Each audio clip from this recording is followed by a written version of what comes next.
ٹھکانہ اللہ رب العزت نے فرما دیا وہ جہنم ہونے والا ہے۔ اور انسان اپنی زندگی میں چاہے کتنے بھی گناہ کرے، یاد رکھیے اللہ کی رحمت سے کبھی مایوس نہ ہو۔ یقیناً آج کا میرا عنوان توبہ اور استغفار نہیں ہے، توبہ استغفار میں نے ایک تفصیلی بیان دیا، آپ اس کو دیکھ سکتے ہیں نیٹ پر اور DVD کی شکل میں۔ آج میرا عنوان ہے وہ اعمال جو گناہوں کو دھو دیتے ہیں۔ توبہ اور استغفار ایک الگ چیز ہے، وہ کرنے سے تو اللہ سب کچھ معاف کرتا ہے، لیکن ایسے بھی کچھ اعمال اللہ کے رسول صلی اللہ علیہ وسلم نے اور اللہ نے بتائے ہیں جو اعمال کرنے سے ہمارے گناہ دھل جاتے ہیں۔ آئیے ان اعمال کو میں ایک کے بعد ایک آپ کے سامنے رکھوں گا۔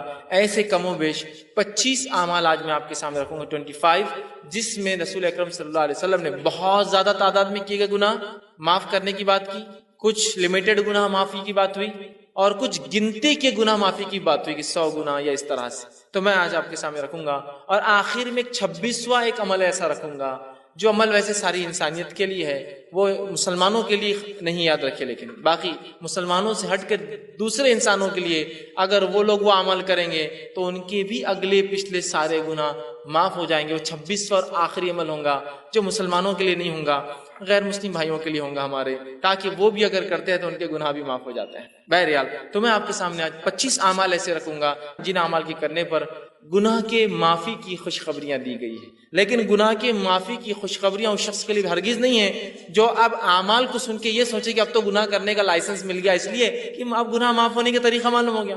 اگر میں آپ کو اریزر دوں، ربر دوں، بچے ہوتے ہیں نا جب پینسل سے لکھتے ہیں تو ان کو اریزر ربر دیا جاتا ہے، اگر میں آپ کو اریزر دوں، ربر دوں کہ اس کو مٹا لیا جائے، ایک آدمی جو اکاؤنٹس کرتا ہے سمجھ لیجیے، اور وہ پین سے لکھ رہا ہے، پینسل سے لکھتا ہے اور غلطیاں ہوتی ہیں، تو وہ سوچتا ہے کاش کوئی ایسی چیز جس سے مٹا دوں۔ اب میں اس کو اریزر دے رہا ہوں کہ بھائی میرے اگر کچھ غلطی ہو تو اریزر سے مٹا لیا کرو۔ اب اس نے کیا سمجھا معلوم آپ کو؟ اریزر جب آ گیا اس کے بعد اس کو لگا کہ اب غلطیاں کرنا چاہیے، اس لیے کہ اریزر ہاتھ میں آ گیا ہے، جبکہ اریزر ربر اس لیے دیا گیا تھا غلطی ہو جائے تو مٹا لو۔ تو توبہ اور استغفار اس لیے نہیں ہے کہ آپ گناہ کریں ہم اور توبہ کریں، وہ اس لیے کہ غلطیاں ہو جائے تو ہم توبہ کریں، معصیت ہو جائے تو آج جو عمل میں رکھوں گا ان کا مقصد بھی یہ جو ہو جاتے ہیں انسان ہونے کے ناطے، اس کو کیسے مٹایا جائے ان گناہوں کو۔ آئیے سب سے پہلا عمل قرآن سے کچھ 5 عمل رکھوں گا اور 20 باتیں جو حدیث سے میں رکھوں گا جو میں ملتی ہے۔ پہلا عمل جو ہم کو کرنا ہے جو گناہوں کو مٹا دیتا ہے، جس کے تعلق سے اللہ رب العزت نے قرآن میں فرمایا ہے، اور وہ سورہ جو ہے انفال سورہ نمبر 8 آیت نمبر 20 میں اللہ نے فرما اور کہا ہے، وہ ہے اللہ کا تقوی اختیار کرنا۔ اللہ کا تقوی اختیار کرنا ایک ایسا عمل ہے جس سے اللہ رب العزت چاہے انسان کتنے ہی گناہ کرے ان گناہوں کو دھو دیتا ہے، گناہوں کو مٹا دیتا ہے، گناہوں کو صاف کر دیتا ہے۔ اللہ رب العزت فرماتا ہے سورہ انفال سورہ نمبر 8 آیت نمبر 20 کے اندر کہتا ہے، یا ایھا الذین آمنوا ان تتقوا اللہ یجعل لکم فرقانا ویکفر عنکم سیئاتکم ویغفر لکم واللہ ذو الفضل العظیم۔ دیکھیے اللہ رب العزت نے کیا فرمایا اور کہا، یا ایھا الذین آمنوا، اے وہ لوگوں جو ایمان لائے ہو، تم اگر اللہ کا تقوی ڈر اختیار کرو گے، اللہ کا پاس و لحاظ اختیار کرو گے، تو ہم تمہیں ایک فرق کرنے والی چیز عطا کریں گے، فرقان عطا کریں گے، فرق کرنے والی چیز عطا کریں گے۔ وَيُكَفِّرْ عَنْكُمْ سَيِّئَاتِكُمْ، اور تم سے تمہارے گناہوں کو معاف کر دیں گے۔ وَيَغْفِرْ لَكُمْ، اور تمہاری مغفرت کر دیں گے۔ وَاللَّهُ ذُو الْفَضْلِ الْعَظِيمِ، اور اللہ بہت بڑے فضل کا مالک ہے۔ تو دیکھیے جو تقوی اختیار کرتا ہے، اللہ کا تقوی کا معنی ہوتا ہے پاس و لحاظ رکھنا، عام معنی ڈر ترجمہ ہوتا ہے، لیکن پاس و لحاظ رکھنا بھی ایک معنی ہے کہ جس رب نے مجھے پیدا کیا اس کا پاس و لحاظ رکھوں، اس کا خیال۔ جیسے کہ آپ سواری میں سوار ہیں، بس میں سوار ہیں، ایک بوڑھا آدمی آتا ہے تو آپ اس کو اپنی جگہ دیتے، کیوں؟ اس کی عمر کا پاس و لحاظ رکھتے ہیں آپ۔ تو اسی طرح اللہ کا تقوی مانے میرے رب نے مجھے پیدا کیا، اس کا میں پاس و لحاظ رکھوں، اور جو وہ کہتا ہے وہ کروں، جس سے روکتا ہے اس سے رکوں۔ تو کہا جو اللہ کا ڈر اختیار کرے گا، ایمان والو تم اگر اللہ کا ڈر اختیار کرو تو میں تمہیں ایک فرقان، فرق کرنے والی چیز عطا کروں گا، اور تمہارے گناہوں کو معاف کر دوں گا، اور جو ہے تمہاری مغفرت کر دوں گا، اور اللہ جو ہے بڑے فضل کا مالک ہے، اللہ رب العزت نے بیان کی۔ تو اس چیز کو ہمیں سمجھنے کی بے انتہا ضرورت ہے۔ اللہ کے تقوی کی بہت بہت بہت بڑی اہمیت یاد رکھی جو کہ آج ہم بھول چکے۔ تقوی کے اتنے فائدے ہیں۔ ویسے آج کا عنوان چونکہ وہ اعمال ہے جو گناہوں کو مٹا دیتے ہیں، اس لیے میں دوسرے فائدے نہیں رکھ رہا ہوں۔ اتنے فائدے اسی کو انتہا نہیں تقوی اختیار کرنے کے، لیکن افسوس کی بات ہے اللہ کا تقوی آج بہت کم ہمیں نظر آتا ہے، اس لیے کہ جس کے پاس اللہ کا تقوی ہو وہ ہر گناہ سے پہلے سوچتا ہے کہ میرے رب کو مجھے جواب دینا ہے، اس کا پاس و لحاظ رکھوں اور میں ان گناہوں سے اپنی نفس کو بچاؤں۔ اور جس کے پاس تقوی نہیں ہوتا، ہم دیکھتے ہیں وہ جانوروں سے اور من مانی زندگی دنیا میں گزارتا ہے۔ دوسری جگہ سورہ طلاق سورہ نمبر 65 آیت نمبر 4 اور 5 میں اللہ فرماتا اور کہتا ہے، وَمَن يَتَّقِ اللَّهَ يَجْعَل لَّهُ مِنْ أَمْرِهِ يُسْرًا، جو اللہ کا تقوی اختیار کرتے ہیں ہم اس کے کام میں آسانیاں کر دیتے ہیں۔ آگے فرمائے امری یسر ذالک امر اللہ انزلہ الیکم ومن یتق اللہ یکفر عنہ سیئاتہ ویعظم لہ اجرا۔ دیکھیے اللہ کیا فرماتا ہے اگلی آیت میں کہ جو اللہ کا ڈر پاس و لحاظ اختیار کرتا ہے اللہ اس کے معاملات آسان کر دیتا ہے۔ اور اللہ رب العزت آگے فرما رہا ہے کہ اللہ نے جو ہے تمہارے طرف ایک اپنا ایسا حکم اتارا ہے کہ اگر اس حکم کے مطابق تم تقوی اختیار کرو تو اللہ تمہارے گناہوں کو جتنے سیئات ہیں اس کو معاف کر دے گا، اور اللہ تعالیٰ بہت بڑے اجر دینے پر قادر ہے، بہت بڑے اجر کا مالک ہے۔ تو یہاں بھی دیکھیے تقوی اختیار کریں گے تو معافی کی بات ہوئی، ہمارے گناہوں کو مٹا دینے کی بات ہو رہی ہے۔ تو سب سے پہلا کام مجھے اور آپ کو جو کرنا ہے وہ اللہ کا تقوی اختیار کرنا ہے، اس لیے کہ اس کے بہت سارے فائدے ہیں۔ نبی اکرم صلی اللہ علیہ وسلم جو خطبہ حاجہ پڑھتے ہیں اس خطبہ حاجہ میں یہ آیت آپ بار بار جو ہے تلاوت کیا کرتے تھے، جو میں نے بھی خطبے کے ابتدا میں پڑھی، یا ایھا الذین آمنوا اتقوا اللہ وقولوا قولا سدیدا، اے وہ لوگوں جو ایمان لائے ہو سیدھی اور سچی بات کرو، یصلح لکم اعمالکم، اللہ تمہارے اعمال کی اصلاح کرے گا، ویغفر لکم ذنوبکم، تمہارے گناہوں کو معاف کرے گا۔ تو یہاں بھی دیکھیے اللہ رب العزت نے فرمایا کہ یا ایھا الذین آمنوا اتقوا اللہ، اے وہ لوگ جو ایمان اللہ کا تقوی اختیار کرو، اگر تقوی اختیار کرو گے تو تمہارے اعمال کی اصلاح کریں گا، وَيَغْفِرْ لَكُمْ ذُنُوبَكُمْ، تمہارے گناہوں کو بھی معاف کر دیں گا۔ تو یہ بے انتہا ہمارے لیے ضروری ہے کہ ہم اللہ کا تقوی اختیار کریں اگر ہم چاہتے ہیں کہ اللہ ہمارے گناہوں کو معاف کرے۔ دوسرا عمل ہمیں جو کرنا ہے جو قرآن سے ملتا ہے، جس کی اختیار کرنے سے انشاءاللہ ہمارے گناہ دھل جائیں گے، معاف ہو جائیں گے، مٹا دیے جائیں گے، اللہ انہیں بخش دیں گا، اپنی رحمت سے انہیں ختم کر دیں گا، وہ عمل ہے اطاعت رسول صلی اللہ علیہ وسلم۔ نبی اکرم صلی اللہ علیہ وسلم کی اطاعت سارے زندگی کے ہر شعبے میں، پیدائش سے لے کر موت تک، لمیٹڈ ایڈیشن نہیں۔ ہمارے پاس سنت کی بات، اتباع سنت کی بات بہت مختصر ہوتی ہے، کبھی کبھار ہوتی ہے نا، بہت مختصر۔ کب جب جھگڑا ہو جائے تو چل رہا حدیث میں کیا آتا ہے چلو دیکھیں گے، عام اس میں نہیں، جب جھگڑا نہیں چلنے دو جو چل رہا ہے معاملہ ہے نا۔ یہ بڑی اہم چیز ہے زندگی کے ہر شعبے میں، ہر شعبے میں، کہ ہماری پیدائش کتاب و سنت کے مطابق، ہمارے جو ہے موت کتاب و سنت کے مطابق، ہمارے نکاح کتاب و سنت کے مطابق، ہمارے معاملات کتاب و سنت کے مطابق، ہمارا لین دین کتاب و سنت کے مطابق، ہمارے اخلاق کتاب و سنت کے مطابق، ہمارا اٹھنا، سب چیزیں نبی اکرم صلی اللہ علیہ وسلم کے مطابق ہو۔ یہ نہیں کہ بس زندگی کے مخصوص شعبہ میں تو اختیار کر لیے باقی میں وہی معاملہ چل رہا ہے۔ اطاعت رسول صلی اللہ علیہ وسلم کا نتیجہ یہ سورہ آل عمران سورہ نمبر 3 آیت 31 میں اللہ نے فرمایا، جو خطبے میں نے آیت تلاوت کی، قل ان کنتم تحبون اللہ فاتبعونی یحببکم اللہ ویغفر لکم ذنوبکم واللہ غفور رحیم۔ اے نبی کہہ دیجئے، قل ان کنتم تحبون اللہ، اگر تم اس کا دعویٰ کرتے ہو کہ تم اللہ سے محبت کرتے ہو، فاتبعونی، تو تمہیں، اے نبی کہہ دیجئے لوگوں سے، اگر تم دعویٰ کرتے ہو اللہ کی جو ہے محبت کا تو میری اتباع کے سوا کوئی چارہ نہیں ہے۔ نبی کو کہا جا رہا ہے کہو وَيَغْفِرْ لَكُمْ ذُنُوبَكُمْ، اور جو نبی کی اتباع کریں گا اللہ اس کے گناہوں کو معاف کر دے گا، واللہ غفور الرحیم، اللہ بہت زیادہ بخشنے والا اور رحم کرنے والا ہے۔ تو یہاں دیکھیے بات واضح ہو رہی ہے، اور ایسی کئی آیتیں، سینکڑوں آیتیں قرآن میں کہ نبی کی اتباع کرنے والے کے گناہ معاف ہو جاتے ہیں، اور نبی کی موجودگی میں تیز آواز سے بات کرنا بھی اعمال کو برباد کرنے کے لیے اور جہنم میں جانے کے لیے کافی ہوتا ہے۔ دونوں ہی بات یاد رکھیں، نبی کی اتباع گناہوں کو معاف کر دیتی ہے، اور نبی کی نافرمانی اس حد تک کہ نبی کے موجودگی میں تیز آواز سے بات کرنا بھی انسان کے جو ہے گناہوں کو معاف کر دے، جو ہے انسان کے جو ہے نیکیوں کو، اگر نبی کی موجودگی میں تیز آواز سے بات بھی کرے تو اس کی نیکیاں برباد ہو جاتی ہے، یاد رکھیے، اس کے نام عمل خالی ہو سکتا ہے۔ جو ہے حجرات اٹھا کر آپ دیکھیے، ابتدائی آیت اسی پر ہے، نبی کی موجودگی میں تیز آواز بھی نہیں کرنا ہے، یاد رکھیے، یہ بات بڑی اہم ہے۔ اور نبی کے ادب میں ایک چیز یہ بھی یاد رکھیے، نبی کے ادب میں یہ چیز شامل ہے کہ نبی کا نام لے کر نہ پکارا جائے۔ اللہ رب العزت نے اپنی کتاب میں رسول اکرم صلی اللہ علیہ وسلم کو صرف 4 بار نام سے پکارا ہے۔ ایک بار تذکرہ تو عیسیٰ علیہ السلام کے واقعے میں ہو کہ عیسیٰ علیہ السلام نے بشارت دی کہ میرے بعد ایک نبی آئیں گے جس کا نام احمد ہوگا، واقعے میں چونکہ اس میں تذکرہ ہے، 4 بار نام لیا، صرف 4 آیتیں صرف۔ اس کے بعد جو اللہ رب العزت نے یا ایھا الرسول، یا ایھا النبی، یا مدثر، یا مزمل، ہے نا، نام لیا۔ ادب ہے، ان لوگوں کو غور سے سننا چاہیے جو دھڑلے سے چلا کر یا محمد یا محمد کتنی بار بول رہے ہیں، یہ ادب ہے نبی کا، اور پتہ نہیں گا رہے ہیں اس کو، پتہ نہیں گانے میں 1000 بار وہ نام آ رہا ہے۔ نبی اکرم صلی اللہ علیہ وسلم کا نام آنے پر آپ پر درود بھیجنا ہم پر واجب ہے، تو اللہ عزت کر رہا ہے اپنے نبی کی، اور اللہ نے نام بہت مختص 4 ہی بار لیا صرف اپنے نبی کا. یہ ادب ہے نبی کا، یاد رکھیں. صحابہ بھی اللہ کے رسول صلی اللہ علیہ وسلم کو نام سے نہیں پکارتے تھے. یہ بات سن. تو اطاعت رسول اتنی اہم چیز ہے کہ اطاعت کرو گے جنت میں جاؤ گے، گناہ معاف ہوں گے. اطاعت نہیں کرو گے، صرف نبی کی موجودگی میں تیز آواز بھی کرو گے، تو اپنے نام اعمال کو جو ہے خالی پاؤں گے روز قیامت نیکیوں سے. تو نبی کی اطاعت، فرما برداری، یہ بڑی اہم چیز ہے. صحیح بخاری کی روایت ہے، نبی اکرم صلی اللہ علیہ وسلم فرمایا کہا کل امتی یدخلون الجنۃ الا من ابا، میرے سارے کے سارے امتی جنت میں جائیں گے سوائے ان کے جو انکار کر دے. سوال ہوا، پوچھا گیا قیل من ابا یا رسول اللہ، اے اللہ کے رسول صلی اللہ علیہ وسلم کون انکار کریں گا جنت میں جانے سے؟ فرمایا قال من اتانی دخل الجنہ، جس نے میری اطاعت کی وہ جنت میں جائیں گا. ومن عصانی فقط ابا، جس نے میری نافرمانی کی اس نے خود جنت سے انکار کر دیا دنیا کے اندر. بڑی اہم باتیں یاد رکھیے. تو ہم اطاعت رسول کو اپنے اوپر لازم جان لیں اور ہر زندگی کے شعبے میں یاد رکھیں. تیسرا وہ کام جس کے کرنے سے انشاءاللہ اللہ ہمارے گناہوں کو معاف کرے گا، ہم کو پاک کر دے گا، صاف کر دے گا، وہ ہے کبیرہ گناہوں سے اپنی نفس کو بچانا. قرآن میں اللہ رب العزت فرماتا ہے سورہ نساء سورہ نمبر 4 آیت نمبر 31 میں، اور کہا ان تجتنبوا کبائر ما تنہون عنہ نکفر عنکم سیئاتکم وندخلکم مدخلا کریما.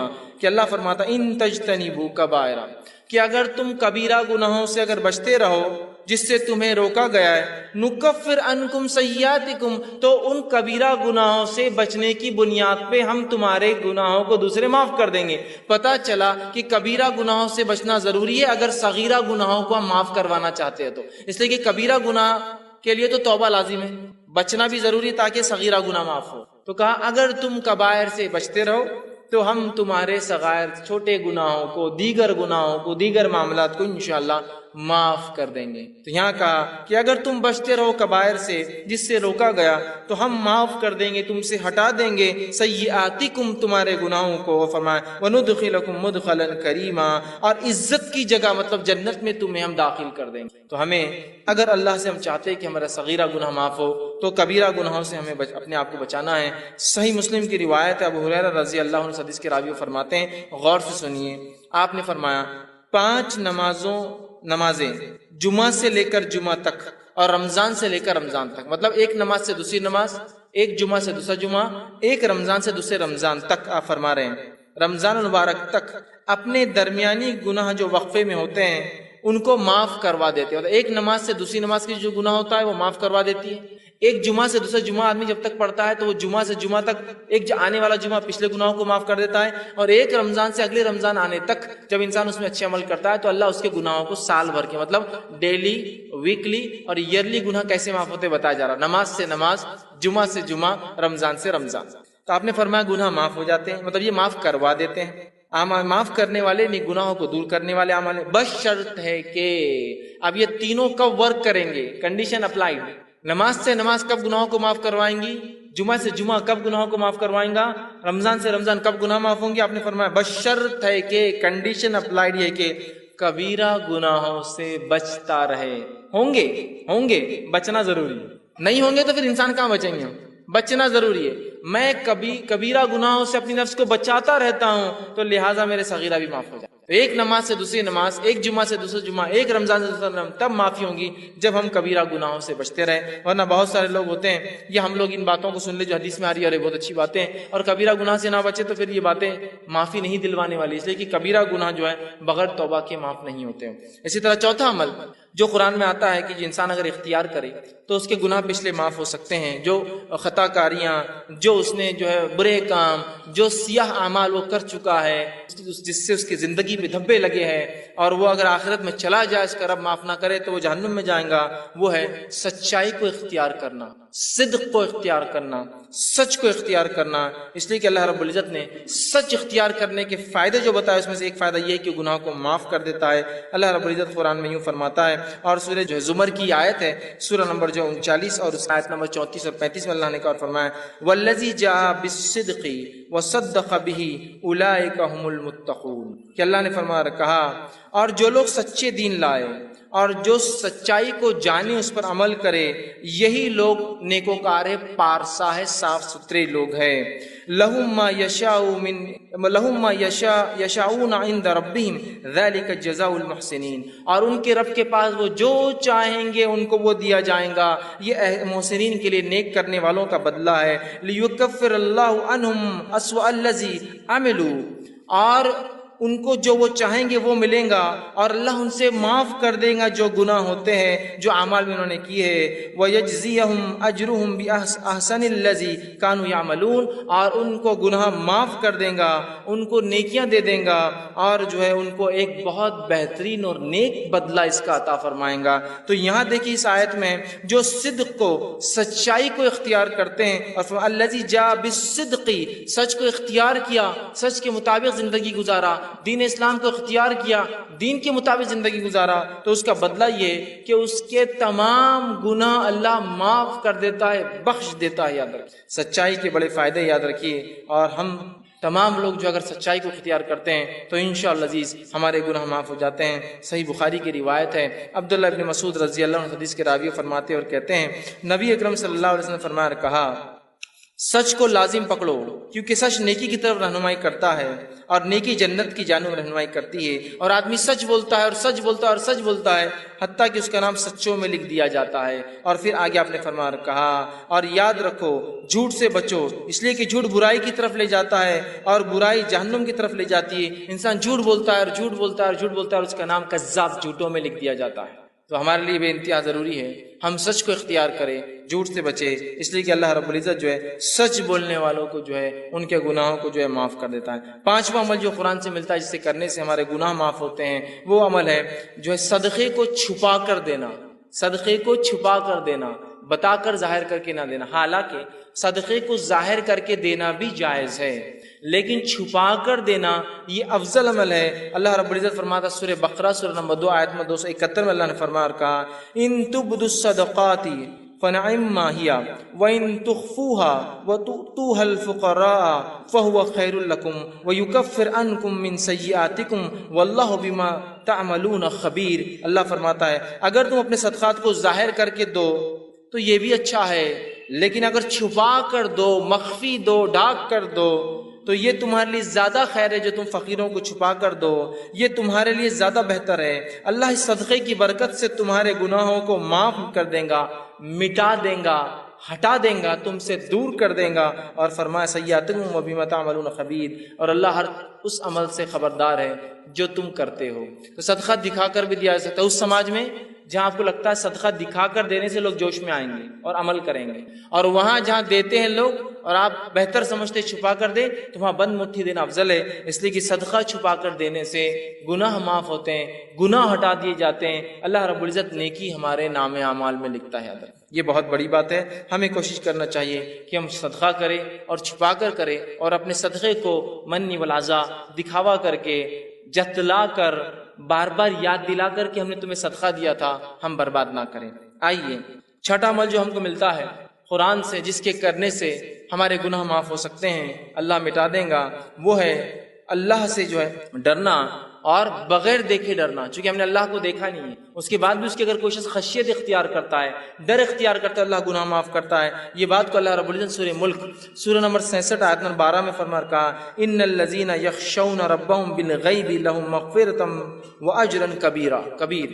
اللہ نے فرمایا یقیناً جو لوگ اپنے رب سے بغیر دیکھے ڈرتے ہیں، خشیت اختیار کرتے ہیں، ان کے لیے اپنے رب کی طرف سے گناہوں کی معافی، مغفرت ہے، اور بہت بڑا اجر آخرت میں ایسے لوگوں کے لیے رکھا جائے گا جو بغیر دیکھے اپنے رب سے ڈر کر گناہوں کو نہیں کرتے ہیں، نیکیوں کو کرتے ہیں، سبقت لیتے ہیں۔ سمجھ رہے ہیں آپ بات کو؟ کتنی اہم بات اس حدیث میں بتایا، جو ہے قرآن کی آیت میں بتائی جا رہی ہے کہ ہم جو ہے اللہ کو بغیر دیکھے کا خشیت اختیار کریں، کہ اللہ تو ہمیں دیکھ رہا ہے، ہم تو نہیں دیکھ سکتے، اللہ دیکھ رہا ہے، اور نیکیاں کریں تو انشاءاللہ ہمارے گناہ اللہ رب العزت جو ہے معاف کر دیتا ہے، اور جہنم سے ہماری جو ہے نجات کر دیں گا۔ اسی طرح ساتواں وہ عمل جس سے کرنے سے گناہ معاف ہوتے ہیں اور نیکیوں میں انسان کا اضافہ ہوتا ہے، وہ ساتواں عمل یہ ہے کہ انسان جو ہے وضو کرنے کے بعد 2 رکعت نماز پڑھے۔ بڑا اہم عمل ہے، بہت چھوٹا سا عمل بھی، اور اتنی فضیلت ہے اس کی۔ صحیح بخاری کی روایت ہے، آپ صلی اللہ علیہ وسلم نے فرمایا اور کہا، حدیث کے الفاظ دیکھیے ایسے ہیں کہ آپ صلی اللہ علیہ وسلم کے تعلق سے تو عثمان رضی اللہ عنہ فرماتے ہیں، اور ان کے غلام اس حدیث کو روایت کرتے ہیں جن کا نام حمران تھا، وہ کہتے ہیں کہ عثمان ابن عفان رضی اللہ عنہ نے ایک مرتبہ وضو کا پانی منگوایا، میں نے وضو کا پانی لایا، آپ نے وضو کو اچھی طرح کیا، پہلے اپنے ہاتھوں کو 3 بار دھویا، پھر کلی کی اور ناک میں پانی 3 بار لیا، پھر چہرے کو 3 بار دھویا، پھر سیدھے ہاتھ کو کونیوں تک اچھے سے 3 بار دھویا، پھر الٹے ہاتھ کو کونیوں تک 3 بار اچھے سے دھویا، پھر سر کا مسح کیا، کانوں کا خلال کیا، اور اس کے بعد اپنے دونوں پیر، سیدھے پیر الٹے پیر کو ٹخنے تک دھوئے، اور اس کے بعد فرمایا اور کہا کہ جو شخص ایسا وضو کرے 3 بار جس طرح سے میں نے بتایا ہے، اور فرمایا اور اس کے بعد 2 رکعت نماز پڑھ لے، اس کو تحیۃ الوضو کہتے ہیں، یہ کر لے ایسا عمل وضو مکمل، پھر جا کے 2 رکعت نماز پڑھے، اس کو تحیۃ الوضو کہتے ہیں۔ تو وہ فرماتے ہیں رسول اکرم صلی اللہ علیہ وسلم نے فرمایا کہ اللہ اس کے پچھلے تمام گناہ معاف کر دیتا۔ لیکن اس حدیث میں ایک بات اور جو اضافی آتی ہے، دوسری روایتوں میں الفاظ آتے ہیں، وہ یہ ہے کہ وہ 2 رکعت نماز پڑھے وضو کے بعد، اور ایسی پڑھے کہ دل میں دوسرے کوئی خیالات نہ آئے، کوئی خیالات نہ آئے کہ یہ کیا ہو رہا ہوگا، وہاں کیا ہو رہا، بزنس سے کیا، یہاں جا، کوئی خیال نہ آئے، تو اس کے پچھلے سارے گناہ معاف کر دی جاتے ہیں۔ لیکن ایک بات میں یہاں ضرور رکھنا چاہوں گا، وہ یہ ہے کہ یہ تمام صغیرہ گناہ معاف ہوتے ہیں، کبیرہ گناہ بغیر توبہ کے معاف نہیں ہوتے، یہ بات یاد رکھ لیں، اس کے لیے توبہ ضروری ہے، اور بندوں کا حق ہے تو بندے سے معافی بھی ضروری ہوتی ہے، لیکن یہ صغائر سارے معاف ہو جائیں گے، صرف ایک عمل دیکھیے، اچھے سے وضو کرنا پرفیکٹلی، اور جا کے 2 رکعت نماز پڑھنا تحیۃ الوضو، گناہ سارے اس کے معاف ہو جائیں۔ اسی طرح صحیح بخاری کی روایت ہے، حضرت عثمان رضی اللہ عنہ جب وضو کر چکے تو کہنے لگے کہ تم کو ایک حدیث سناتا ہوں، مطلب انہوں نے وضو کیا اور حدیث سنائی دوسرے لوگوں کو، اور کہا رسول اکرم صلی اللہ علیہ وسلم نے میرے سامنے ایسا وضو کیا، اور کہا جو شخص اچھے سے اس طرح سے وضو کرے، اور پوری حدیث ان کو سنائی، اور اچھی طرح وضو کرنے کے بعد 2 رکعت نماز پڑھے، تو اس نے جتنے گناہ کیے ہوں گے اس نماز کی وجہ سے دوسری نماز تک، مطلب ایک نماز سے دوسری نماز تک وہ سارے گناہ بھی معاف، مطلب ایک انسان نے وضو کیا، وضو کرنے کے بعد ایک نماز پڑھی، سمجھ لیجیے تحیۃ الوضو نہیں، ایک نماز پڑھی، اگر یہ نماز کیا پھر دوسری بار وہ مسجد میں آتا ہے، پھر اچھے سے وضو کرتا ہے اور نماز پڑھتا ہے، تو یہ نماز سے وہ نماز تک بھی اس سے گناہ معاف ہو جاتے ہیں، اور اوپر والی روایت میں تھا کہ سارے گناہ معاف ہو جاتے ہیں۔ تو دیکھیے کتنی بڑی باتیں بتائی جا رہی ہے صرف وضو کر کے اچھے سے نماز پڑھنے پر۔ 8واں پوائنٹ جس کے کرنے سے 8ویں بات جس سے حدیث میں آتا ہے کہ گناہ معاف ہو سکتے ہیں، وہ یہ ہے کہ نماز کے لیے اچھے سے وضو کرنا، جہاں وضو کے بعد نماز پڑھنا گناہ کو معاف کرتا ہے، وہیں اپنی ذات سے وضو کرنا بھی گناہوں کو معاف کرتا ہے، یاد رکھیے، جہاں اچھے سے وضو کر کے نماز پڑھنا ثواب دیتا ہے، وہیں صرف اچھے سے وضو کرنا بھی انسان کے گناہ معاف کر دیتا ہے۔ اس سے ایک بات جو پتہ چل رہی ہے، اور بھی حدیثیں بھی آگے آ رہی ہے جو پتہ چلیں گے، وہ یہ ہے یہ تمام باتیں اس شخص کے لیے جو مسجد آتا ہے اور نماز پڑھتا ہے۔ نمازی جو نہیں ہے اس کے لیے سارے دروازے بند ہو جاتے، دیکھیے خود دیکھیں وضو کون کرے گا؟ جو نماز پڑھتا ہے۔ تحیۃ الوضو کون پڑھے گا؟ جو نماز پڑھتا ہے۔ تحیۃ المسجد کون پڑھے گا؟ جو نماز پڑھتا ہے۔ نفل اور موقدہ اور فرض کون پڑھے گا؟ جو نماز پڑھتا ہے نا؟ تو یہ ثواب سارے نمازیوں کے لیے۔ اب جو آدمی نماز نہ پڑھتا ہو تو اندازہ لگائے اس کے گناہ کتنے بڑھ رہے ہیں، اور صاف کرنے کا کوئی راستہ ہی نہیں اس کے۔ تو مسجدوں سے اپنا رشتہ جوڑ لے، ہم یاد رکھیے، تاکہ جانے انجانے میں جو گناہ ہو رہے سب معاف ہوتے جائیں گے ایک کے بعد ایک۔ تو ایک وضو کرا، اچھے سے 2 رکعت پڑھی، سارے گناہ معاف۔ ایک وضو کے بعد نماز پڑھی، اگلے وضو کے بعد نماز پڑھی تو بیچ کے گناہ معاف۔ ساری باتیں تو نمازیوں کے تعلق سے آ رہی ہیں۔ آئیے، وضو خود کرنے سے بھی گناہ معاف ہو جاتے ہیں، اللہ رب العزت گناہوں کو معاف کرتا ہے۔ صحیح مسلم کی روایت ہے، رسول اکرم صلی اللہ علیہ وسلم کے تعلق سے ابو ہریرہ رضی اللہ عنہ فرماتے اور کہتے ہیں، کیا میں تمہاری رہنمائی نہ کروں ایسے کاموں پر جن کی وجہ سے اللہ تعالیٰ تمہارے گناہوں کو مٹا دے؟ اللہ کے رسول نے فرمایا، کیا تمہاری رہنمائی کروں، میں گائیڈنس کروں تمہارا ایسے اعمال کی طرف جن کے کرنے سے اللہ تمہارے گناہوں کو مٹا دے گا اور ان کے درجات بھی بلند کرے گا، تمہارے مقامات بھی بلند کرے گا؟ اور لوگوں نے کہا، اللہ کے رسول صلی اللہ علیہ وسلم کیوں نہیں، آپ ذرا بتائیے۔ تو آپ صلی اللہ علیہ وسلم فرمایا اور کہا، وضو کا پورا کرنا سختی اور تکلیف میں، وضو کو اچھے سے کرنا کمپلیٹ، سختی اور تکلیف سے مراد سردی کے دن ہے، پانی ٹھنڈا ہے، گرمی کے دن ہے، پانی گرم آ رہا ہے، اوپر ٹھنڈا گرم ہو چکا ہے دن بھر میں، ہے نا، ہوتا ہے نا۔ تو سردی اور گرمی میں، چونکہ ہم جس علاقے میں ہوتے ہیں ہم کو گرمی کا وضو نہیں معلوم، سردی کا وضو معلوم، صرف تکلیف دہ ہوتا ہے وہ۔ گرمی کا وضو بھی اگر آپ کو دیکھنا ہے تو آپ کبھی دیکھ سکتے ہیں۔ ایک مرتبہ میرا راجستھان کا سفر ہوا پروگرامز کے سلسلے میں، وہاں میں گیا، ایک مقام پہ اترا تو صاحب مجھ سے کہنے لگے، آپ کیا غسل لیں گے؟ تو میں نے کہا ہاں، بہت سفر میں تھکان ہو گئی، بڑا پسینہ، گرمی تھی۔ تو کہا بیٹے برف کی سیل ڈال دو وہ بکیٹ کے اندر جا کر۔ وہ پریشان ہوں گے، برف کی سیل بکیٹ میں کیوں ڈال دوں؟ اور واقعی میں انہوں نے اچھا کیا تھا، برف کی سیل ڈالی تھی بکیٹ میں، ورنہ وہ پانی اتنا گرم تھا کہ آپ ہاتھ بھی نہیں لگا سکتے اس کو، چونکہ گرمی کی وجہ سے، وہاں سردی میں جتنا ٹھنڈا ہوتا ہے تو گرمی میں پانی اتنے 50 ڈگری 60 ڈگری تک چلا جاتا ہے گرم۔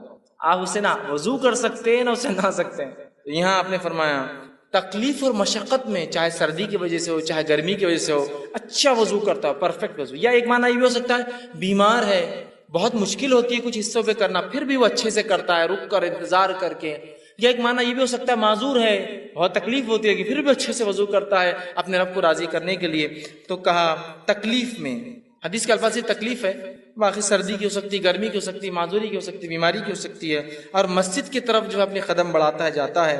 تو آپ نے فرمایا کہا قدموں کی جو ہے کثرت ہونا اور ایک نماز کے بعد دوسری نماز کا انتظار کرنا جو ہے، یہ فرمایا کہ جو شخص اچھے سے وضو کرے اور مسجد کی طرف جائے، مطلب کثرت سے مسجد کی طرف جاتا ہے اور ایک نماز سے دوسری نماز کا انتظار کرتا ہے، یہ تینوں لوگوں کے گناہ معاف کر دی جاتے ہیں. کون؟ پہلا انسان اچھے سے پرفیکٹ وضو کرنے والا، دوسرا کثرت سے پیدل مسجد جانے والا، اور تیسرا فرمایا ایک نماز کے بعد دوسری نماز کا انتظار کرنے والا. ان کے گناہوں کے تعلق سے فرمایا آپ نے یہ گناہ معاف کر دی جاتے ہیں. آپ نے صحابہ سے پوچھا کیا بتاؤں؟ صحابہ نے کہا بتائیے. آپ نے بتایا گناہ معاف کرنے والے اعمال. دیکھیے یہ باتیں بھی سب نمازیوں کے لیے، پھر یہ بڑی اہم بات ہے.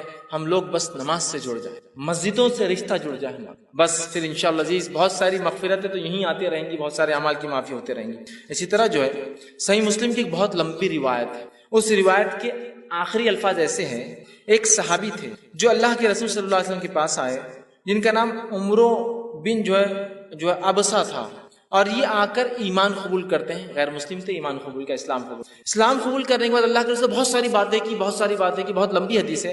حدیث کے آخر میں ایک جملہ آتا ہے، انہوں نے پوچھا اور کہا میں نے عرض کیا اے اللہ کے رسول صلی اللہ علیہ وسلم مجھے وضو کے بارے میں کچھ بتائیے. نبی اکرم صلی اللہ علیہ وسلم نے فرمایا جب تم میں سے کوئی اللہ کا بندہ وضو کا پانی لے کر کلی کرتا ہے اور ناک میں ڈالتا ہے تو اس کے جتنے گناہ منہ سے اور ناک سے ہوئے سارے معاف کر دیے جاتے ہیں. تم میں سے کوئی شخص جب وضو کرتا ہے، کلی کرتا ہے، ناک صاف کرتا ہے تو منہ سے ہونے والے اور ناک سے ہونے والے گناہ جو ہے اس کے نتنیوں سے ہونے والے گناہ سب جھڑ جاتے ہیں. پھر جب وہ منہ دھوتا ہے جیسے اللہ نے اسے حکم دیا ہے تو چہرے کے سارے گناہ اس کے دھل جاتے ہیں، ٹپک جاتے ہیں، جھڑ جاتے ہیں. پھر اپنے ہاتھوں کو جب کونیوں تک دھوتا ہے تو کونیوں تک دھونے سے جو پانی ٹپکتا ہے سارے گناہ ہاتھوں کے جھڑ جاتے ہیں. پھر اس کے بعد آپ نے فرمایا کونیوں تک دھوتا ہے تو گناہ اس کے ہاتھوں سے جو ہے انگلیوں کے پور کے راستے سے سارے گناہ جھڑ جاتے ہیں. پھر جب سر کا مسح کرتا ہے تو سر اور بالوں سے ہونے والے تمام گناہ جو پانی نترتا ہے اس سے ختم ہو جاتے ہیں. پھر جب پیر دھوتا ہے اور انگلیوں کا خلال کرتا ہے تو پیر سے ہونے والے تمام گناہ جو ہے اس میں ختم ہو جاتے ہیں. تو دیکھیے وضو کے بعد نماز ہی نہیں، خالی وضو کرنا بھی سارے گناہوں کو معاف کر دیتا ہے. تو ہم کوشش کریں اپنے وضو کو ہم پرفیکٹلی کریں. آئیے اس کے آگے بڑھتے ہیں. نواں وہ کام جسے کرنے سے ہمارے گناہ معاف ہو جاتے ہیں وہ ہے سورۃ الفاتحہ جب نماز میں پڑھی جاتی ہے تو اس کے بعد آمین کا کہنا. نبی اکرم صلی اللہ علیہ وسلم فرماتے، صحیح بخاری کی روایت آپ نے فرمایا، ابو ہریرہ رضی اللہ عنہ حدیث کے راوی آپ نے فرمایا اللہ کے رسول صلی اللہ علیہ وسلم فرمایا جب امام آمین کہے تو تم بھی آمین کہو، کیونکہ جس کی آمین فرشتوں کی آمین سے مل جاتی ہے اس کے اگلے گناہ بخش دیے جائیں گے. ابن شہاب جو راوی روایت کرتے وہ کہتے ہیں کہ رسول اللہ صلی اللہ علیہ وسلم بھی آمین کہا کرتے تھے. دیکھیے حدیث کتنی واضح ہے. ابو ہریرہ رضی اللہ عنہ فرماتے ہیں اللہ کے رسول صلی اللہ علیہ وسلم نے فرمایا جب امام آمین کہے تو تم بھی آمین کہو. امام کو آمین کہنا چاہیے، اس لیے حدیث کری امام آمین کہے تو تم بھی آمین کہو. حدیث بالکل واضح ہے، بخاری کی روایت. جب امام آمین کہے تو تم بھی آمین کہو. جب تمہاری آمین اور فرشتے بھی آسمان پہ آمین کہتے ہیں اس کے ساتھ اگر مل جائے تو تمہارے اگلے پورے گناہ معاف ہو جائیں گے، ہے نا. دوسری ایک حدیث میں آپ نے فرمایا کہا جو صحیح مسلم کی روایت ہے، ابو ہریرہ رضی اللہ عنہ کے راوی اور کہتے ہیں رسول اللہ صلی اللہ علیہ وسلم نے فرمایا جب کوئی تم میں سے آمین کہے تو فرشتے آسمان پر آمین کہتے ہیں، پس اگر بندے کی اور فرشتوں کی آمین مل جائے تو اس کے اگلے گناہ بخش دیے جاتے ہیں، گناہ معاف کر دیے جاتے ہیں. کتنی اہم بات ہے. اب ہم میں سے بہت سارے لوگ آمین بولتے ہی نہیں، تعصب کی بنیاد پر، لا علمی کی بنیاد پر، جہالت کی بنیاد پر. یہ تو بات بہرحال ہو سکتی ہے، بہت سے لوگ اختلاف کرتے ہیں آمین تیز بولا جائے ہلو بولا جائے، لیکن جو آیت جو حدیث ہے بخاری کی واضح ہے جب امام آمین کہے تو تم بھی آمین کہو. اللہ امام کو کہنا چاہیے، اسی طرح اللہ کے رسول فرمایا جب امام کہے تو تم بھی کہو. اور اللہ کے رسول خود کہتے تھے، اس لیے صحابہ نے سنا، پیچھے کہتے تھے تبھی تو سنا نا. اب کچھ لوگ کہتے نہیں وہ ہلو سے کہنا چاہیے. ٹھیک ہے اس بات کو بھی اگر میں مان لوں، for the sake of argument بولتے ہیں نا، بحث کے تک ٹھیک ہے بات مان لیں کہ ہلو کہنا چاہیے، لیکن ہلو ہو یا تیز ہو کہنا تو ہے نا. لیکن ہلو ہے اور تیز ہو کہنا تو ہے نا. اب دیکھیے ہمارے پاس کیا ہو رہا ہے، غیر المغضوب علیہم ولا الضالین آمین انا اعطیناک الکوثر فصلی. اب اس میں تیز اور ہلو آمین کہاں ہے؟ چلیے آپ کہہ رہے ہیں کہ نہیں ہلو کہنا، ٹھیک ہے ہلو بولیں گے، لیکن آپ نے تو رکا ہی نا، ایسی گاڑی لے گئی کہ وہ اسپیڈ بریکر سے بھی سیدھا چلے گا. غیر المغضوب علیہم ولا الضالین ٹھیک ہے آپ زور سے نہیں بولنا چاہتے، لیکن بولنا تو ہے نا، دل میں بھی رکنا تو پڑے گا نا. بھاگ گئے آپ دوسری صورت کی طرف. امام کو چاہیے کہ وہ امامت کے ادب سیکھے. نبی اکرم صلی اللہ علیہ وسلم کی واضح حدیث ہے، اتنی بڑی فضیلت کو آپ چھوڑ دیتے اتنے آسانی سے. جہاں فضائل ثابت نہیں وہاں تو من مانے فضائل گڑھے جا رہے ہیں کہ یہاں سے کچھ لوگ گئے تو اللہ نے پورے خبر والوں کی مغفرت کر دیا. تم کو کیسے پتا چلا؟ رسول اللہ صلی اللہ علیہ وسلم تو چلے گئے، وہی تو بند ہو گئی، آج کیسے پتا چلا کہ فلاں لوگ فلاں جگہ سے گزرے تو اللہ نے پورے مردوں کی والے مغفرت کر دی تھا؟ آپ کو کیسے پتا چلا؟ تو جو فضائل نہیں آپ بیان کرتے رہو، جو موجود ہے کہ تم آمین کہو جب امام آمین کہے، اس لیے کہ اگر تمہاری آمین فرشتوں کے آمین سے ملتی ہے تو تمہارے گناہ معاف ہوں گے. یہ بات کچھ ذرا سمجھ میں نہیں آتی ہے. کسی کو ڈسٹرب ہو جاتی ہے نماز اس کی، اور انہیں بولا نماز ڈسٹرب ہو جاتی ہے آمین کہنے سے. میرے بھائی اللہ کے رسول صلی اللہ علیہ وسلم کا فرمان ہے، میری اور آپ کی بات نہیں ہے نا، میری اور آپ کی بات نہیں ہے. یہ رسول اکرم صلی اللہ علیہ وسلم فرمان ہے اور کئی روایتیں ہیں. چلیے آپ بولتے ہیں ہلو بولنا چاہیے، لیکن ٹائم تو دیجیے ہلو بولنے کے لیے، ولا الضالین کے بعد، تاکہ وہ کہے آمین. دل میں کہنے کو بھی تو ٹائم لگتا ہے نا. انہاتے شروع ہوگا دوسرا ہی سیدھا. تو بہرحال ایک بہت عمل پھر اہم ہم چھوڑ دے رہے. اس کا مطلب 10واں وہ عمل جس کے کہنے سے گناہ معاف ہو جاتے وہ عمل ہے جب امام کہے سمیع اللہ لمن حمدہ تو پھر مقتدی کہے ربنا ولک الحمد کہنا چاہیے. اس کی بڑی فضیلت صحیح بخاری کی روایت آپ نے فرمایا کہ جب امام کہتا سمیع اللہ لمن حمدہ تو جو آپ نے فرمایا کہے تو تم مطلب مقتدی جو پیچھے پڑھتے ہیں اللہم ربنا لک الحمد یہ کہو. تو اگر یہ کہنا فرشتوں کے کہنے سے مل جاتا ہے، مطلب فرشتے بھی یہ کہتے ہیں آسمان مل جاتا ہے، تو آپ نے فرمایا تمہارے اگلے سارے گناہ معاف ہو جاتے ہیں. آمین پہ کہا پچھلے سارے گناہ معاف ہوتے، اس پہ کہا اگلے سارے گناہ معاف ہو جاتے ہیں. مطلب آپ نے سورہ فاتحہ پڑھی، آمین کا گناہ اگلے معاف ہو گئے، اس کے بعد سمیع اللہ لمن حمدہ ربنا لک الحمد پڑھا، پچھلے گناہ معاف کرا لیا. کتنی اہم فضیلت ہے نا. تو ہمیں سمیع اللہ لمن حمدہ کے بعد ربنا لک الحمد بھی کہنا چاہیے، یاد رکھیں. ٹھیک ہے، اس کی بھی بڑی فضیلت ہے اور اس کے لیے بھی بات بتایا گیا کہ پچھلے گناہ معاف ہو جاتے ہیں. اسی طرح 11ویں بات جو بتائی گئی جس کے کرنے سے عمل کرنے سے گناہ معاف ہوتے وہ یہ ہے کامل توجہ کے ساتھ جمعے کا ادا کرنا، پورے خشوع اور خضوع کے ساتھ جمعہ پڑھنا، جمعے کی نماز پڑھنا. مطلب یہ ہفتے والے گناہ کیسے معاف ہو وہ آئی بات ہے. وہ روز کے گناہ تھے، مطلب نماز سے نماز تھے. اب ویکلی گناہ کیسے معاف ہو سکتے ہمارے جمعے سے جمعہ؟ آپ سے فرمایا کہا بخاری کی روایت ہے، سلمان فارسی رضی اللہ عنہ حدیث کے راوی ہے، وہ کہتے ہیں کہ اللہ کے رسول صلی اللہ علیہ وسلم فرمایا کہا جو آدمی جمعے کے دن غسل کرتا ہے اور اتنا پرفیکٹ جہاں تک ہاتھ جاتا ہے اپنے آپ کو اچھے سے صاف کرتا ہے، اچھے سے دھوتا ہے، پھر فرمایا صفائی کرتا ہے جہاں تک بھی ہاتھ جاتا ہے، پھر اپنے تیل میں سے تیل لگاتا ہے، مطلب اپنے بالوں میں تیل لگاتا ہے، پھر اپنے گھر والوں کی خوشبو میں سے خوشبو لگاتا ہے، مطلب اگر میسر نہ ہو خود کی نہ ہو تو گھر والوں کی خوشبو بھی لگا سکتا ہے، لے کر خوشبو لگاتا ہے، عطر لگاتا ہے. پھر کہتے ہیں پھر نکلے اور مسجد میں آئے اور اگلی صفوں میں بیٹھے، آگے بیٹھے جا کر. اس کے بعد دو آدمیوں کو الگ نہ کرے، مطلب پیٹ انگال کے نہ جائے، دو آدمیوں کو الگ نہ کرے، اگلی صف میں جا کے بیٹھے. اور اس کے بعد جتنی نماز اس کے مقدر میں ہوتی نماز کو ادا کرے، مطلب جتنی ہو سکتی نفل پڑھے، سنت و نوافل کا اہتمام کرے. جب امام خطبہ دیتا ہے تو خاموش رہ کر غور سے اس کے خطبے کو سنے کہ وہ کیا کہہ رہا ہے، اور اس کے بعد جمعہ ادا کرے. تو ایسے انسان کے ایک جمعہ سے لے کر دوسرے جمعہ تک تمام گناہ معاف ہو جاتے ہیں. جمعہ پڑھنا ہے خشوع اور خضوع کے ساتھ، ویکلی گناہ معاف کروا لینا ہے. اچھے سے نہا، جہاں جا کر ہاتھ جا سکتا ہے، تیل لگایا، خوشبو. دیکھیے کوئی بھی ایسی چیز ہے جو آپ بولیں رہے بہت مشکل کام دکھ رہا ہے اس میں سے، کچھ بھی نہیں. پھر تیل لگایا، خوشبو لگائی، مسجد گئے، اگلی صفوں میں بیٹھے، لوگوں کو انگالا نہیں، مطلب خالی جگہوں میں سے گئے. اس کے بعد دو لوگوں کو الگ نہیں کیا، نزدیک بیٹھے، خود خطیب کو غور سے دیکھا، سنا، جمعہ پڑھی. تو ایک جمعہ سے دوسرے جمعہ اس کے سارے گناہ معاف ہو جائے. کتنی بڑی بات بتائی جا رہی ہے. اسی طرح 12واں عمل جس سے گناہ معاف ہوتے ہیں وہ یہ ہے کہ نماز گناہوں کو مٹانے والی ہے. نماز خود بذات ایسا وضو کر کے نماز پڑھنا ہے، وضو کرنا گناہ مٹاتا ہے، نماز بھی گناہوں کو مٹاتی ہے. صحیح مسلم کی روایت ہے، نبی اکرم صلی اللہ علیہ وسلم عبداللہ بن مسعود رضی اللہ عنہ اس حدیث کے راوی وہ کہتے اور فرماتے ہیں ایک آدمی رسول اللہ صلی اللہ علیہ وسلم کے پاس آیا اور عرض کیا اے اللہ کے رسول صلی اللہ علیہ وسلم میں نے ایک عورت کے ساتھ زنا چھوڑ کر باقی سب عمل کیا ہے، صرف زنا نہیں کیا. حدیث کے الفاظ دیکھیے، اس نے کہا یا رسول اللہ صلی اللہ علیہ وسلم ایک عورت سے میں نے مزہ اٹھایا مدینہ کے کنارے اور میں نے سوائے جماع کے اس کے ساتھ سب کچھ کیا، زنا چھوڑ کر باقی سب کچھ. آپ میرے بارے میں حکم لگا دیجئے، سزا دے دیجئے، کیا میری سزا ہوتی ہے گناہ کی. ٹھیک. اللہ کے رسول صلی اللہ علیہ وسلم کے ساتھ حضرت عمر کھڑے تھے. کہا حضرت عمر نے کہا جس گناہ کو تم نے چھپ کر کیا تھا کاہے کو آ کر بتایا لوگوں کے سامنے، توبہ کر لیتے اپنے رب سے خاموشی میں. زنا کی تو سزا ہے، اس کی کوئی حکم نہیں ہے نا، یہ تو گناہ ہے، اس کے لیے توبہ کرنا ہے. تو کہا جو گناہ تم نے چھپ کر کیا تھا اب کاہے لوگوں کے سامنے تم نے آ کر بتایا چھپا لیتے. ٹھیک ہے, تو وہ شخص وہاں سے چلا گیا. رسول اکرم صلی اللہ علیہ وسلم نے اس کو واپس بلایا, کہا ادھر آؤ. وہ شخص واپس لوٹ کر آیا, اور واپس آنے کے بعد آپ نے کہا اس شخص کو کہا اور فرمایا اور کہا, چونکہ وہ شخص آیا تھا اور اللہ کے رسول کے ساتھ نماز بھی پڑھی تھی, چونکہ اس کی آگے کی تفصیلی روایت آگے آ رہی ہے, وہ میں انشاءاللہ وہ بھی رکھتا ہوں. تو آپ نے فرمایا کہا اقیم الصلاۃ طرفا النہار وزلفا من اللیل, کہ نماز قائم کرو دن کے وقت اور رات کے حصے میں. ان الحسنات یذہبن السیئات, اس لیے کہ نیکیاں گناہوں کو دور کر دیتی ہے. ذالک ذکر للذاکرین, اور یہ قرآن ایک ذکر ہے ان لوگوں کے لیے جو نصیحت حاصل کرتے ہیں, ذکر کرنے والے ہیں. تو یہاں دیکھیے کہ ان الحسنات یذہبن السیئات, نیکیاں جو ہے گناہوں کو مٹا دیتی ہے. چونکہ اس شخص نے نماز پڑھی تھی, آپ نے اشارہ کر دیا نماز پڑھو, مطلب اب تم رب سے اگر معافی مانگنا چاہتے ہو اپنے گناہوں کی تو کثرت سے نماز پڑھو.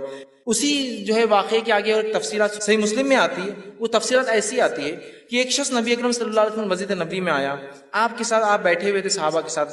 آ کر اس آدمی نے کہا اور کہا اللہ کے رسول صلی اللہ علیہ وسلم مجھ پہ حد قائم کر دیجئے, میں نے ایسا ایسا کام کیا ہے, گناہ کا کام کیا جس سے مجھ پہ حد قائم کر دیجئے. آپ صلی اللہ علیہ وسلم نے اس کا چہرہ اپنا پھیر لیا, اس سامنے سے آیا, پھر چہرہ پھیر لیا, پھر سامنے سے آیا, پھر چہرہ پھیر لیا, پھر سامنے سے آیا. اذان ہوئی, آپ صلی اللہ علیہ وسلم نے اقامت دی گئی, آپ نے نماز پڑھائی, اس نے نماز ساتھ پڑھی. نماز کے بعد پھر آگے اور کہنے لگا کہ مجھ پہ حد قائم کی, میرے سے یہ گناہ ہوئے. تب اللہ کے رسول صلی اللہ علیہ وسلم سے کہا اور پوچھا, جس وقت تو گھر سے نکلا تھا تو کیا تو نے اچھی طرح وضو کیا تھا؟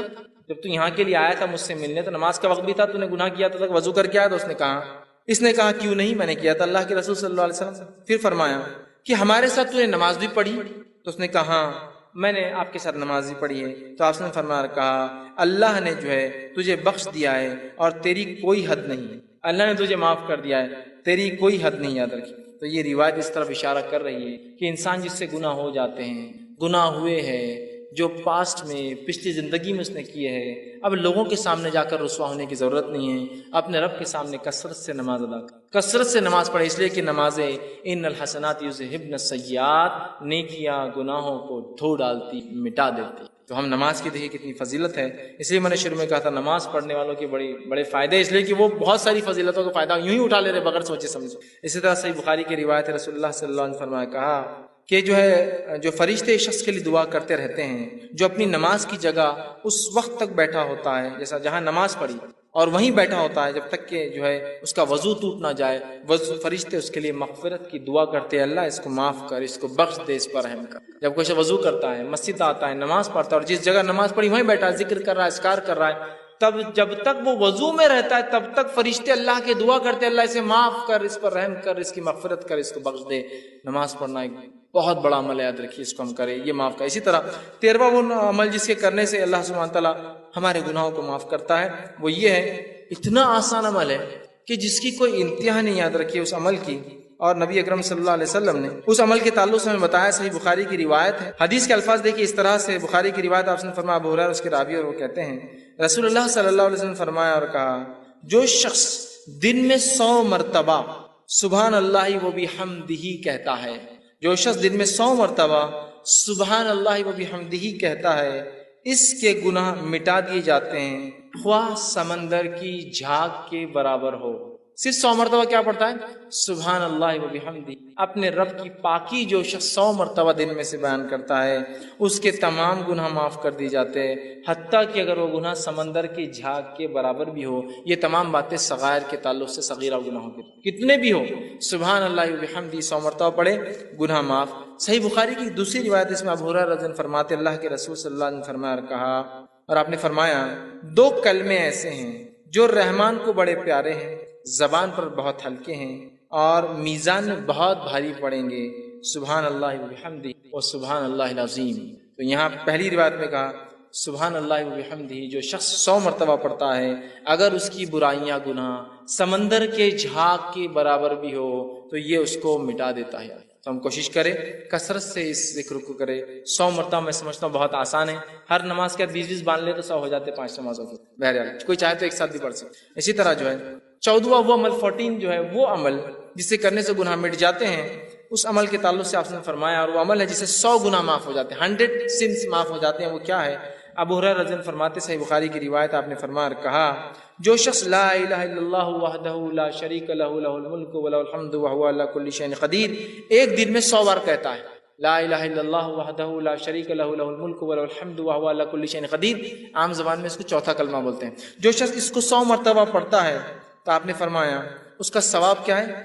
10 گردن آزاد کرنے کا ثواب، 10 غلاموں کا آزاد کرنے کا ثواب، 100 نیکیاں لکھی جاتی، 100 اس کے بارے میں جو ہے جس کو کہیں گے گڈ ڈیڈز لکھے جاتے ہیں، نیکیاں لکھی جاتی ہیں، پھر فرمایا اس کی 100 نیکیاں لکھی جاتی ہے اور 100 برائیاں اس کی مٹا دی جاتی ہے، اور شیطان کے وسوسوں سے، شکنجے سے، اس کے جو ہے بہکانے سے، پھسلانے سے وہ شخص جو ہے شام تک محفوظ رہتا ہے، جب سے پڑھا صبح سے لے کر شام تک محفوظ رہتا ہے۔ دیکھیے کتنا آسان کلمہ ہے، اس کلمے کو جو 100 مرتبہ، 10 غلام آزاد کرنے کا ثواب، 100 نیکیاں لکھ دی جاتی ہے، 100 برائیاں مٹ جاتی ہے، اور اس صبح سے لے کر شام تک شیطانی پورے حملوں سے وہ اپنے نفس کو محفوظ کر لیتا ہے۔ تو ہم کوشش کریں کثرت سے جو ہے اس کلمے کو پڑھیں، بہت آسان ہے عمل۔ اسی طرح 15واں عمل جس کے پڑھنے سے جو ہے گناہ معاف ہوتے، جو حدیث میں آتا ہے وہ یہ ہے نماز کے بعد تسبیحات کا کہنا۔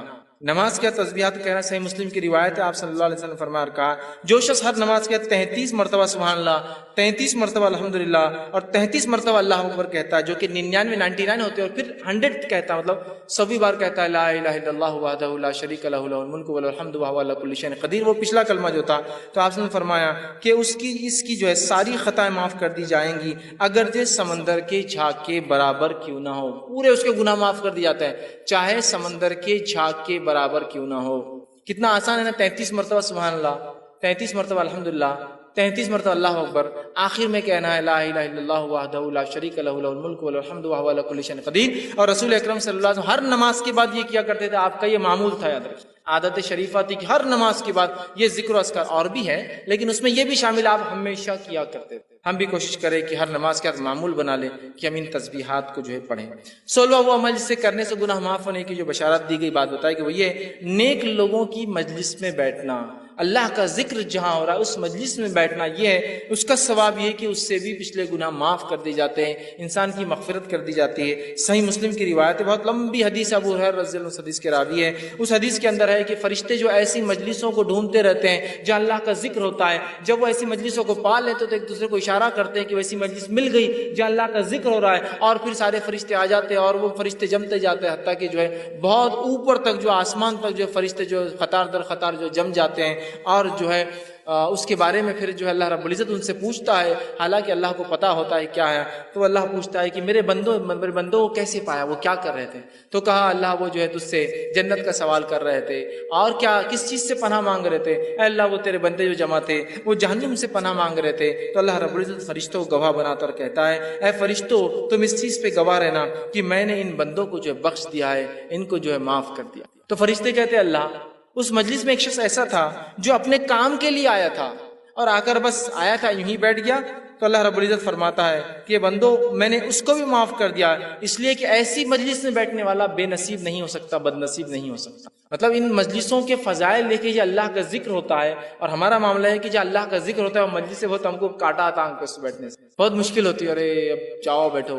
ہاں باقی دوسری مجلسوں میں تو بلا کر میسج کر کے گاڑی میں بٹھا کر اپنے طرف سے پیسہ خرچ کر لے جایا جاتا ہے، لیکن اللہ کے دین کی بات جہاں ہو رہی ہے، ارے نہیں وہ نہیں ہو رہا ہے۔ اور دین کی بات بھی سننے میں مزہ اور بد مزہ والا معاملہ چلتا ہے نا، جمعے کا خطبہ سننے میں بہت مزہ آ گیا، آج بہت مزہ آ گیا، یہ کیسا مزہ آتا ہے میرے کو سمجھ میں نہیں آتا۔ دین کی بات سیکھنا ہے، مزہ اور بہت مزہ آ گیا آج، ارے وہ وہاں مزہ نہیں آتا، وہ مقرر ہے کہ ارے بہت مزہ آتا ہے، ارے انہوں نے مزہ نہیں آتا۔ دین کی بات سیکھنا، اس مجلس کے فضائل تو سنیے، یہ نہیں کہا کہ وہاں بہت اچھا مقرر ہے، بہت مزے والی باتیں کر رہا ہے، تم کو ساری مجلس کا تذکرہ جو اللہ کا ذکر ہو رہا ہے، چھوٹی ہو سکتی ہے بڑی ہو سکتی ہے۔ تو اللہ پوچھتا ہے، فرشتے ڈھونڈتے رہتے ایسی مجلسوں کو، جب پا لیتے دوسروں کو بلاتے، جمع ہو جاتے آسمان تک، اللہ کو حالانکہ سب پتہ ہے، پھر بھی اللہ پوچھتا ہے کیا کہاں پایا، کیا کر رہے تھے، کیا مانگ رہے؟ تو کہا اللہ جنت کا سوال کرتے ہیں، کس چیز سے بچنا چاہتے تھے؟ اللہ تجھ سے جہنم سے جو بچنا چاہتے ہیں۔ اللہ کہتا ہے فرشتوں گواہ رہنا میں نے معاف کر دیا۔ فرشتے کہتے ہیں اس مجلس میں ایسا انسان تھا جو یوں ہی آ کر بیٹھا تھا۔ اللہ نے کہا، اللہ سبحانہ وتعالیٰ فرماتا ہے یہ مجلس ایسی نہیں ہے جس میں بیٹھنے والا جو ہے بد نصیب ہو، مطلب وہ بھی اس کا فائدہ اٹھا لیتا ہے۔ اندازہ لگائیے اللہ کے ذکر کا کتنا بڑا فائدہ ہے۔ ہم کوشش کریں ایسے مجلسوں میں جائیں اور اس کا اہتمام کریں کہ اللہ کا ذکر ہو، ورنہ ہمارے پاس جو مجلسیں ہوتی ہیں دنیاوی بات، فالتو باتیں، اور پتہ نہیں کیا کیا مجلس سجتی، مجھے بہرحال بتانے کی ضرورت نہیں، کوئی حرام کاریوں کی مجلس سے سجا رہا ہے، کوئی برائیوں کی مجلس سے سجا رہا ہے، لوگوں کو دعوت دی جاتی ہے، اور جب دینی مجلسوں کا بات آتا ہے لوگوں کی آنکھ پہ کانٹے کھڑے ہو جاتے ہیں، اس لیے کہ وہاں بہت مشکل ہوتی ہے، بہرحال اس کو سمجھ نہیں ہوئی۔ اسی طرح 17واں وہ گناہ، وہ عمل جس سے کرنے سے گناہ معاف ہوتے ہیں، وہ یہ ہے کہ گناہ کی بات فوراً اللہ کی طرف رجوع ہونا۔ گناہ ہوا، اللہ کی طرف رجوع ہو جائیے کہ اللہ مجھ سے یہ گناہ ہوا، اور توبہ کرنا فوراً یہ گناہوں کو معاف کر دیتا ہے۔ ابو ہریرہ رضی اللہ عنہ حدیث کے راوی، بخاری کی حدیث ہے، آپ صلی اللہ علیہ وسلم نے فرمایا کہا، حدیث کچھ اس طرح سے کہ نبی اکرم صلی اللہ علیہ وسلم سے جو ہے آپ نے فرمایا کہا، ایک بندہ ہے جو گناہ کرتا ہے اور گناہ کرنے کے بعد عرض کرتا ہے اللہ مجھ سے گناہ مجھے معاف کر دے۔ اللہ تعالیٰ کہتا ہے فرشتوں سے، اے فرشتوں، میرا ایک بندہ ہے جسے معلوم اس کا ایک رب ہے اور وہ اس کو معاف بھی کر سکتا ہے اور اس کو سزا بھی دے سکتا ہے اور میں نے اس کو معاف کر دیا۔ پھر وہ بندہ دوسرا ایک اور بار پھر خطا کرتا ہے، پھر وہ کہتا ہے اللہ مجھے معاف کر۔ اللہ کہتا ہے فرشتوں، میرا ایک بندہ ہے جسے پتا ہے اس کا ایک رب ہے جو معاف بھی کرتا ہے اور گرفت بھی کر سکتا ہے، اور میں نے اس کو معاف کر دیا۔ پھر وہ ایک خطا کرتا ہے، پھر کہتا ہے اللہ مجھ سے گناہ ہوا۔ اللہ کہتا ہے فرشتوں، میرا ایک بندہ ہے جو جانتا ہے اس کا ایک رب ہے جو معاف بھی کرتا ہے لیکن پکڑ بھی کرتا ہے، اگر وہ جانتا ہے کہ دونوں ہو سکتا ہے، تم گواہ رہنا، اس نے مجھ سے 3 بار معافی مانگی اور میں نے اس کو بخش دیا اور اس کو معاف کر دیا۔ گناہ ہوتے ہی فوراً معافی مانگنا۔ لیکن میں نے شروعات میں بات واضح کر دی تھی، اس کا ہرگز معنی یہ نہیں کہ آپ گناہ کریں اس لیے کہ اب بتایا جا رہا ہے اتنے جلدی معاف ہو جاتے ہیں۔ جیسے بہت سارے لوگ ہوتے ہیں، لوگوں کو خوب تکلیفیں پہنچاتے ہیں، خوب اذیتیں دیتے ہیں، اور اس کے بعد کہاں چلے گئے وہ صاحب؟ حج کو چلے گئے۔ ایک صاحب مجھے بتانے لگے کہ میں ایک صاحب کے پاس گیا، وہ ایک سنستھا سوسائٹی چلاتے تھے، میں نے ان کو پیسہ دیا جاب کے لیے، وہ مجھے 5-6 سال ٹھگا دیا، کچھ جاب واب نہیں ملی۔ اس کے بعد میں ایک بار گیا اور کہا اب تو پیسے دے دو، اللہ تم کو معاف نہیں کرے گا۔ تو بولے میری معافی پہلے ہی ہو گئی۔ تو صاحب نے کہا ایسے کیسے؟